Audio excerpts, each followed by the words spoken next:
A Caert e Lide apresentam Cresce SC, o podcast de comunicação para o desenvolvimento de marcas e lideranças. Olá, sejam muito bem-vindos a mais uma edição do Cresce SC, o nosso podcast de comunicação para o desenvolvimento de marcas e lideranças.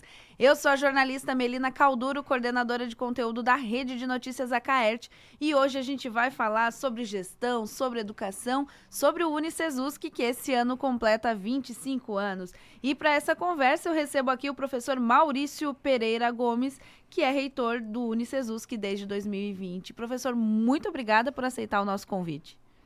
O agradecimento é meu, Melina, muito obrigado por estar aqui e difundir a nossa voz, a nossa instituição para todos os nossos ouvintes. Bom, o professor Maurício é graduado em Direito e em História, mestre em História e doutor em Ciências Humanas. Também é mestre em Direitos Humanos pela Universidade Pablo de Olavide de Sevilha. Professor, conta um pouquinho pra gente como é que foi essa trajetória, porque o senhor estudou Direito, estudou História e hoje trabalha com gestão. Como é que foi esse caminho?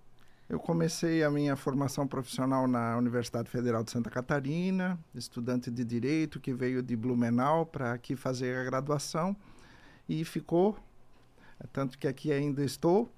E então fiz o Direito, mas sempre com uma atração, um norte nas ciências humanas. Então, em primeiro lugar, eu fiz a graduação noturna em 7 anos suados no curso de História.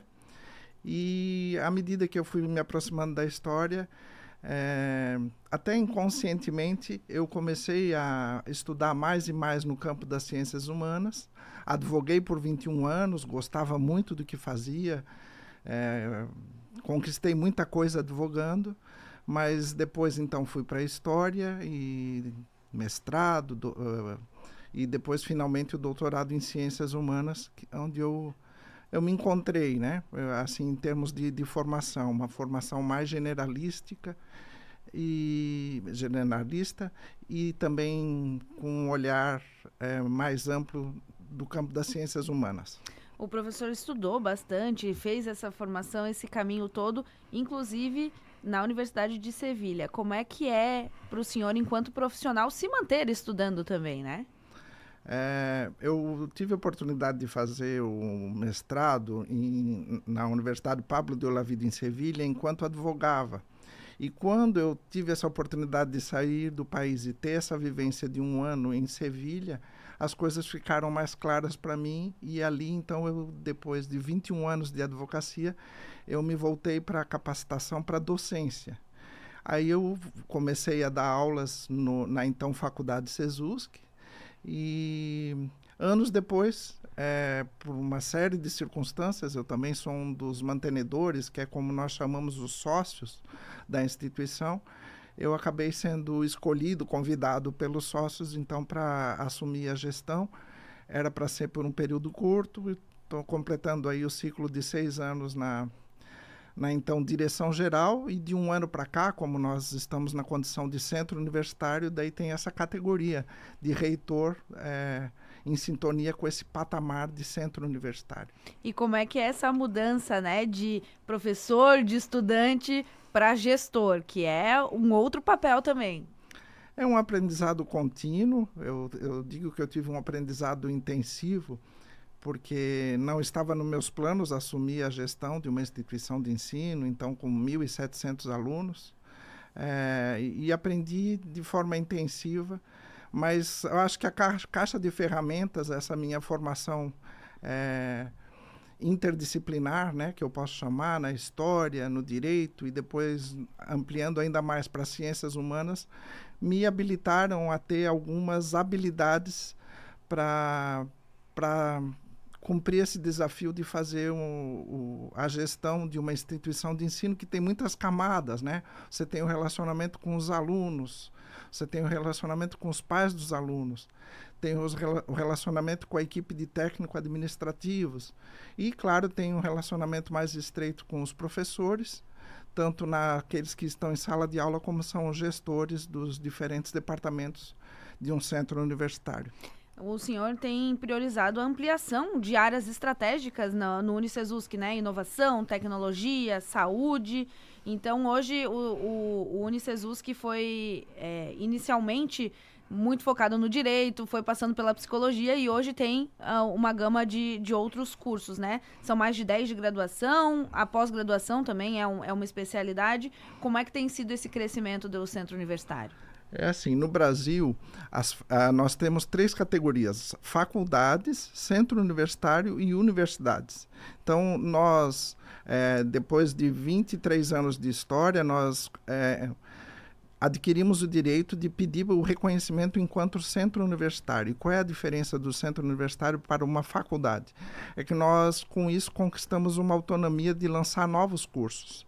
E, de fato, nós temos por norte, temos a compreensão de que nós ali na SC, quem conhece Florianópolis, a SC que dá caminho às praias do norte da ilha, ali é um corredor, né, tecnológico e também na área de saúde. Então, a gente compreende que nós, até por uma posição local e regional, nós estamos vocacionados para formar profissionais para o mercado de trabalho na área da saúde, da inovação, da tecnologia e na área da gestão.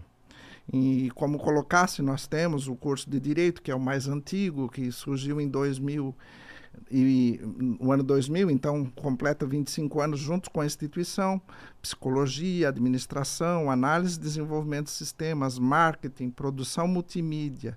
E mais recentemente, arquitetura, e o nosso caçula é o curso de nutrição. Esses que eu mencionei são cursos presenciais, mas nós também temos o curso de gestão comercial e gestão de recursos humanos, que são EAD. E agora, com essa autonomia de centro universitário, nós estamos lançando o curso de graduação EAD em gestão de negócios imobiliários para 2026. E, claro, paralelamente, a gente tem toda uma expertise e também uma história para contar no campo da pós-graduação. Nós temos mais de 20 cursos de pós-graduação, muitos na área do direito, na área ambiental, processo civil, área de direito família, direito público, administração de condomínio. E agora, mais recentemente, a gente está conquistando um campo, diversificando o nosso portfólio na área da psicologia, cursos de psicanálise e saúde mental, psicanálise existencialista, e agora nós estamos finalizando um projeto de especialização em TEA, profissionais na área de transtorno do espectro autista, né, que nós que trabalhamos na educação, presenciamos muito isso. Desde o ensino infantil até o ensino superior, houve um incremento muito grande do número de alunos com transtorno de espectro autista. E isso é um desafio para todos os profissionais que têm que se qualificar, correr atrás e saber como lidar, como manejar com os desafios que a aprendizagem com alunos que têm transtorno do espectro autista nos colocam, né, os desafios. Então, o nosso papel é justamente esse: identificar as demandas que estão colocadas pela sociedade e as demandas do mercado de trabalho e oferecer ensino de qualidade para formar essas pessoas, porque o nosso mundo, a nossa sociedade, ela está se transformando de forma muito rápida e sempre colocando desafios e exigindo um aperfeiçoamento, uma atualização profissional contínua, seja na graduação, seja na pós-graduação. E uma das conexões que o UniCesumSC sempre teve, desde o começo, essa conexão com a extensão, com a comunidade, né? Então, além de prestar atenção nessas inovações que a sociedade nos exige, como é que funciona essa ligação do centro universitário com a comunidade? Nós temos o nosso Pró-Comunidade, que acompanhou toda a trajetória do UniCesumSC, que, como o nome diz, ele está ali para prestar serviço à comunidade, principalmente no norte da ilha. Então, tem prestação de serviço tanto no âmbito jurídico, com o escritório de atendimento jurídico, como a clínica de psicologia, onde estudantes fazem os seus estágios, como projetos extensionistas, como mencionado, que daí alcançam todos os cursos de graduação e estão voltados para atender a comunidade. Vou dar alguns exemplos, né? Tem um projeto muito bonito no direito que trabalha com encarceradas do Presídio Feminino de Florianópolis. nós temos um projeto que trabalha com pessoas em situação de rua em Florianópolis. Temos outro projeto que atende imigrantes da nossa região, né? Questão de regularização documental, inclusão digital, busca de emprego. Então, a nossa percepção é que esse tipo de projeto ele contribui muito para a formação dos nossos estudantes, porque eles associam a teoria à prática. E isso é muito importante porque os alunos vivenciam experiências que são transformadoras. Então, a gente percebe, por exemplo, um aluno do direito que entra dentro de um presídio e faz um projeto e ele frequenta e tem interlocução com aqueles presos, aquelas presas por um semestre, ele acaba o semestre transformado. É uma experiência que transforma as pessoas e municia as pessoas para a realidade da nossa sociedade e a realidade do mercado de trabalho, né? Então, é um ganha-ganha. Nós retribuímos e prestamos serviço à comunidade, o outro exemplo dos imigrantes, e a gente só ganha com isso porque a gente propicia experiências transformadoras para os nossos estudantes. Sensacional, professor. Eu sou uma grande fã da academia, da universidade, acredito que todo mundo tenha que ter essa oportunidade e com os projetos e tudo mais, o senhor está também trabalhando para a formação de novos líderes, né, que vem da universidade. Como é que é para o senhor liderar esse processo desde 2020? Liderança é engajamento das pessoas. Então, a primeira providência é que as pessoas compreendam o projeto e que elas se sintam como participantes de um projeto coletivo. Então, esse é o primeiro passo. E a partir desse envolvimento e compreensão do projeto, com a compreensão para onde a gente quer ir de forma clara, é que a gente faz um acúmulo de um trabalho coletivo que busca esse norte institucional, né? Então, esse é um primeiro aspecto importante.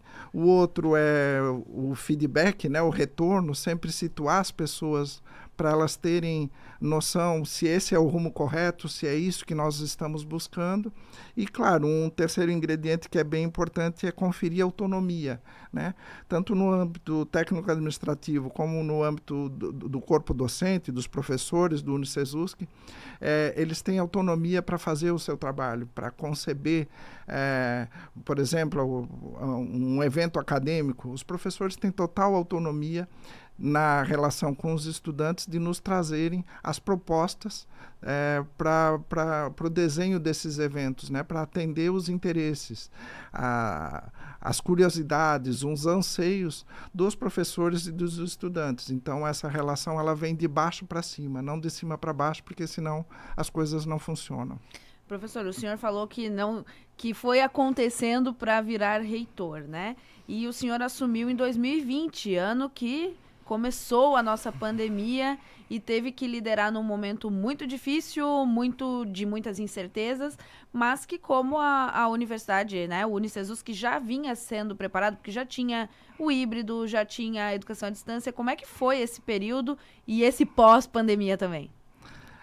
Na época que se agravou o contexto da epidemia da Covid, as aulas elas foram suspensas nas instituições de ensino do Brasil, de forma geral, e nós, então, demos a orientação para os professores que eles tinham 4 dias para se adaptar e, de forma improvisada, começar a dar continuidade ao semestre com as aulas remotas. Então, foi um período bem conturbado, de novo, um período de aprendizado intensivo. Muitos professores não estavam habituados a usar as ferramentas. No início foi aos trancos e barrancos, as 3 primeiras semanas foram críticas, mas depois as coisas foram se acomodando e nós temos o orgulho de dizer que no Unicesусc, então, nós tivemos um hiato, um período sem aulas de somente 4 dias e demos continuidade, né? E depois unificamos as plataformas de uso, né, para fazer as aulas online. E nós não tínhamos noção no início de que isso ia se estender por tanto tempo, não é? Mas foram barreiras que foram caindo. Então havia, sim, um preconceito, tanto de nós profissionais na área da educação, os professores e também dos alunos, com relação ao ensino EAD. E ali houve uma virada de chave, o fortalecimento de uma nova cultura que vê as ferramentas do ensino à distância como aliadas, não é? Então, nós tivemos o cuidado de, desde então, manejar o ensino à distância com qualidade. Eu costumo usar o termo artesanal, porque as nossas disciplinas EAD, elas têm duas modalidades, com as aulas ao vivo, que é o que acontece, por exemplo, na pós-graduação, e com as aulas gravadas. Só que no Unicesus, que as aulas gravadas são gravadas, produzidas pelos nossos professores da casa. Então, os professores que estão circulando nos corredores, que dão aulas presenciais, gravam algumas disciplinas EAD. E com isso nós fomos quebrando essa barreira, essa resistência dos alunos. E hoje, então, a gente tem um contexto de que todos os cursos, com exceção de arquitetura, eles têm um bom número de disciplinas EAD, que geralmente acontecem no final da semana, ou a gente joga para sexta-feira, também é outro fator que o aluno gosta, porque ele pode, então, fazer aquela disciplina no horário que for mais conveniente para ele, né? E hoje, então, nós temos esse contexto de que nós temos os cursos presenciais, mas esses cursos presenciais têm um componente de ensino remoto, e isso também é uma aprendizagem, porque nós temos que lidar com as novas tecnologias, não é? E temos os nossos cursos que são totalmente EAD, seja com aulas remotas ao vivo ou aulas gravadas, que são os cursos de gestão comercial, gestão de recursos humanos e agora para 2026 negócios imobiliários, porque a gente tem, né, uma demanda por profissionais na área imobiliária. Só se pensar no litoral de Santa Catarina, vai aqui de Florianópolis até Barra Velha, né? Vamos dizer que nós temos uma explosão imobiliária no litoral de Santa Catarina, mesmo no interior. Então, com a tecnologia do ensino EAD, a gente atinge um público mais amplo. E isso a gente foi percebendo ao longo dos anos, esse interesse das pessoas continuarem estudando ou de transição de carreira, ou mesmo a primeira graduação, aproveitando a facilidade de tempo e tudo mais. E isso foi uma contribuição que veio para ficar, né? Sim, nós temos uma boa parcela de estudantes que fazem uma segunda graduação, né? Então, esse componente geracional também é perceptível em sala de aula, de que uns anos para cá está mais diversa a composição das salas de aula, desde jovens de 17 a 18 anos, com estudantes sêniores, né, na faixa dos 50, 60, pessoas que recuperam um projeto que estava na gaveta. Eu vejo isso muito no curso de psicologia, no curso de direito, né, porque nós frequentamos as salas de aula e vem muitos alunas de cabelo grisalho e realizados, felizes lá no meio da juventude e retomando os estudos. É muito bonito de ver. Professor, quando teve esse credenciamento para a condição de centro universitário, o Unicesus, ele obteve com o Ministério da Educação o conceito institucional 5 e mantém uma ótima avaliação dos cursos com pelo menos nota 4, né? 4 de 5 no índice geral. Como é que é manter toda essa qualidade há tanto tempo? É um desafio permanente e isso passa também pelo fato de que nós temos a vantagem de, sendo uma instituição pequena, média, nós temos mais agilidade de fazer mudanças, não é? Porque daí tem o conselho universitário, tem autonomia agora como centro universitário, e uma providência primeira é sempre estar revisitando e atualizando as propostas dos cursos, os projetos curriculares, de modo a estar sempre sintonizado com o mercado de trabalho, e as mudanças, como mencionado, são muito rápidas. Agora, por exemplo, a bola da vez é o debate em torno da inteligência artificial, não é? Que está revolucionando todos os campos, todas as profissões. Então, o impacto da inteligência artificial ele é transversal, ele atinge a todos, seja no âmbito do empreendedorismo ou do mercado de trabalho. Então, a providência e o desafio é justamente esse, de sempre estarmos propondo e oferecendo oportunidade de ensino da mais atualizada possível nos diferentes campos disciplinares. E mais um destaque são os eventos nacionais, né? A universidade, ao longo da história, promoveu alguns eventos com a participação de ministros do Supremo, como Gilmar Mendes, Edson Fachin, grandes juristas. Como é que é mesmo o senhor falando em termos de médio tamanho de uma universidade trazer eventos dessa importância?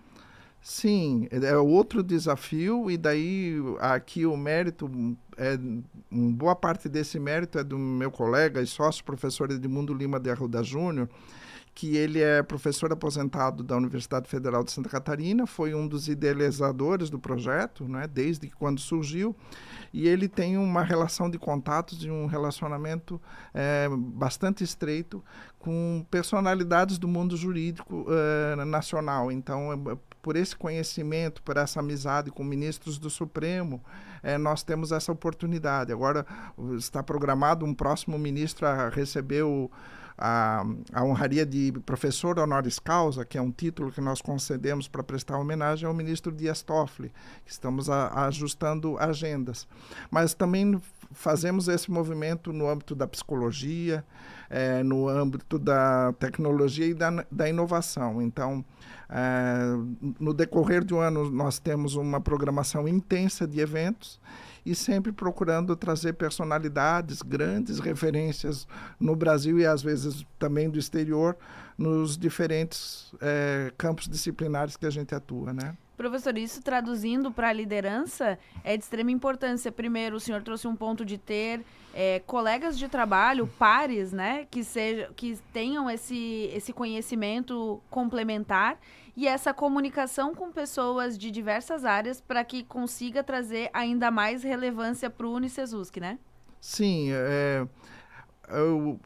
a categoria que eu gosto de usar é parcerias estratégicas, né? Então, uma rede de contatos ela é muito importante e a gente percebe que os projetos que dão certo são aqueles que são alavancados e têm um fundamento em boas parcerias. Então, né, temos parceria com a Prefeitura Municipal de Florianópolis, com o Sapiens Park, com o Instituto Padre Wilson, que é bastante conhecido aqui na nossa região. Então, são 3 exemplos que sinalizam e nos dão a certeza de que um bom início de um projeto inovador, ele tem por fundamento boas parcerias, né? Sozinho ninguém faz nada e é na rede de contatos, é no estabelecimento de parcerias, a expressão que eu uso, ganha-ganha, é que as coisas inovadoras e de sucesso acontecem. Professor, a gente está se encaminhando para o fim do nosso podcast e eu sempre peço para o nosso convidado deixar uma dica, uma mensagem, um convite para quem está nos ouvindo. Então, o microfone está aberto para o senhor deixar a sua mensagem. Melina, eu agradeço a oportunidade e aqui eu acho que é bem oportuno, se encaixa na provocação que fazes, fazer referência ao Fundesc, que é um fundo estadual de bolsas que garantem o acesso ao ensino superior privado. O governo do estado tem 2 programas. Um se chama Universidade Gratuita, que tem maior visibilidade, que ele é destinado para estudantes de universidades comunitárias, universidades, faculdades, centros universitários comunitários do sistema CAF, como é chamado, Universidade do Contestado, FURB, Univale, outras instituições. Então, existe esse programa para as comunitárias e existe também o programa paralelo e muito parecido de fomento e de concessão de bolsas para alunos estudarem em instituições privadas, como o nosso caso. Então, eu faço alerta, aproveito e agradeço a oportunidade para divulgar, né? De que o UniCesUSC ele tem uma cota bastante favorável de bolsas de estudos para alunos aqui no âmbito de Santa Catarina. Essas bolsas de estudo estão na média de 97%, porque elas são até 100%. E como eu mencionei, nesses diferentes cursos de graduação presencial que eu mencionei, esse estudante ele pode reivindicar essa oportunidade e esse direito de todos os catarinenses, né? Então, é um programa do governo estadual que concede bolsas de até 100% para fazer a graduação do seu início ao final. É um programa de democratização ao acesso de ensino superior privado. Então, é um direito dos catarinenses e eu aproveito para divulgar essa oportunidade, não é? Nós vamos começar as matrículas para 2026 em outubro, e daí de outubro até março vai ter inscrição para esse programa estadual de bolsas chamado Fundesc. Professor, muitíssimo obrigada pela tua participação aqui no Cresce SC.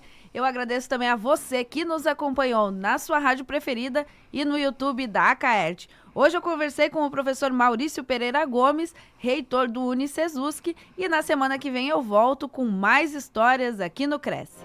Este foi o Cresce SC, uma parceria entre a Acaerte e o LITE.